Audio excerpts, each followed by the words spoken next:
اور اب بات کرتے ہیں ممبئی میں منعقدہ بھنڈی بازار اردو فیسٹیول کی۔ مختلف زبان و ثقافت کے سنگم ممبئی شہر میں اردو جس طرح پلی بڑھی اس میں اردو مرکز کا خصوصی کردار رہا ہے۔ اردو زبان و ادب کو فروغ دینے کے لیے اردو مرکز نے لگاتار کوشش کی ہے، جس کا نتیجہ سب کے سامنے ہے۔ اردو فیسٹیول کا اہتمام اسی کوشش کا حصہ ہے۔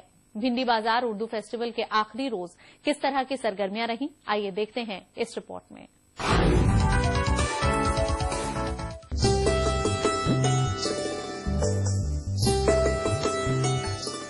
ریاست مہاراشٹر کی راجدھانی ممبئی میں منعقدہ بھنڈی بازار اردو فیسٹیول میں اردو زبان کے فروغ کے لیے مختلف پروگراموں کا اہتمام کیا گیا۔ اس 3 روزہ فیسٹیول کا انعقاد اردو مرکز کی جانب سے کیا گیا۔ یہ ادارہ سن 2007 سے اردو کے فروغ کے لیے کام کر رہا ہے۔ نوجوان نسل کو اردو سے جوڑنے کے مقصد سے بھنڈی بازار اردو فیسٹیول کا انعقاد کیا گیا۔ اب ہم یہ سوچتے ہیں کہ جو ہماری نئی نسل ہے ان تک کی یہ اردو کی ایک چاشنی جو ہے وہ منتقل ہے، وہ جانے غالب کیا ہیں، میر کیا ہے، اقبال کون ہے، مجاز لکھنوی کون تھے، علی سردار جعفری کون تھے، کیفی اعظمی کون تھے، جانثار اختر نے کیسی خوبصورت شاعری لکھی ہے، صفیہ اختر نے جو ہے ان کی بیگم جاوید اختر صاحبہ کی والدہ، انہوں نے جو زیر لب لکھا ہے جو ہمارے یہاں پہ پڑھے جانے والا ہے۔ تو یہ ساری چیزیں کیا ہے، یہ عظیم ادبی شہپارے جو ہے وہ ان تک کے منتقل ہوں، اسی لیے خاص طور پر جو ہے یہ بھنڈی بازار اردو فیسٹیول کو منعقد کیا گیا۔ اس فیسٹیول میں حصہ لینے کے لیے بڑی تعداد میں لوگ یہاں پہنچے۔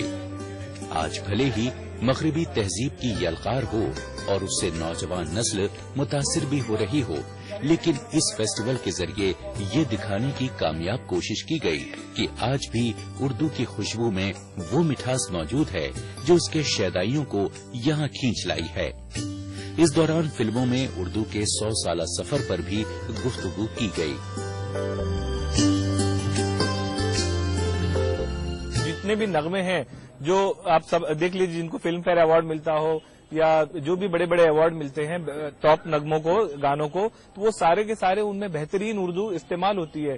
اب مجروح سلطان پوری لے لیجیے آپ، شکیل بدایونی صاحب لے لیجیے آپ، اور ہمارے شیلیندر ہیں، کرشن چندر ہیں، کتنے لوگ ایسے ہیں جنہوں نے ایک بہترین نغمہ نگاری فلم میں کی ہے۔ احمد وسیع صاحب یہاں پر بیٹھے ہیں، شاعر ہیں، انہوں نے بھی بہت ساری فلموں میں جو ہے ان کے گیت لکھے گئے ہیں۔ تو ہمارا یہ ماننا ہے کہ آج بھی آپ دیکھیں، اگر آپ فلم انڈسٹری کا تصور کریں تو فلم انڈسٹری کی بات ادھوری ہوگی اگر آپ مغل اعظم کے بارے میں نہ سوچیں، اگر آپ امراؤ جان کے بارے میں نہ سوچیں، اگر آپ پاکیزہ کے بارے میں نہ سوچیں، اگر آپ رضیہ سلطان کے بارے میں نہ سوچیں، اگر آپ بازار کے بارے میں نہ سوچیں، تو یہ وہ ایسی فلمیں ہیں کہ جنہوں نے بہترین نغمے دیے، بہترین ڈائلاگ دیے، بہترین اسکرپٹ رائٹنگ دی، بہترین کاسٹیوم ڈیزائننگ دی اور بہترین ایڈیٹنگ کے ساتھ جو ہے اس کو پیش کیا گیا ہے۔ اب تو بس یہ خوشی ہے کہ اس قید تنہائی سے نجات ہوگی بہت جلد، اور تم کب ملو گے پیار لو، تمہاری سخی۔ اس فیسٹیول میں پیش کردہ ثقافتی پروگراموں کو لوگوں نے خوب پسند کیا۔ اس میں اردو کی تقریباً سبھی صنفوں کو شامل کیا گیا۔ مثال کے طور پر عصمت چغتے کی مشہور کہانی چڑی کی دکی کے چنندہ واقعات کی پیشکش کا ذکر بے محل نہیں ہوگا۔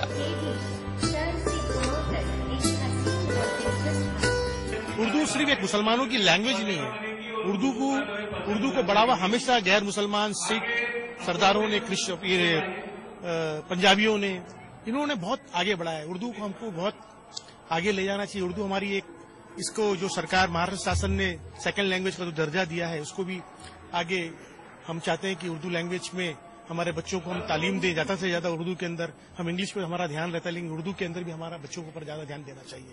ہماری زبان ہے اردو، ہماری مادری زبان ہے اور اردو کو بہت زیادہ فروغ ملنا چاہیے۔ ہماری دنیا میں بہت سی لینگویجز ہیں، زبانیں ہیں، لیکن اردو کو زیادہ فروغ نہیں دیا جاتا ہے کیونکہ کہا جاتا ہے کہ یہ اسلام میں زیادہ اردو عام ہے، لیکن اردو کو پوری دنیا میں نا ہمیں فروغ دینا چاہیے اور اردو کو ایک مقام ملنا چاہیے۔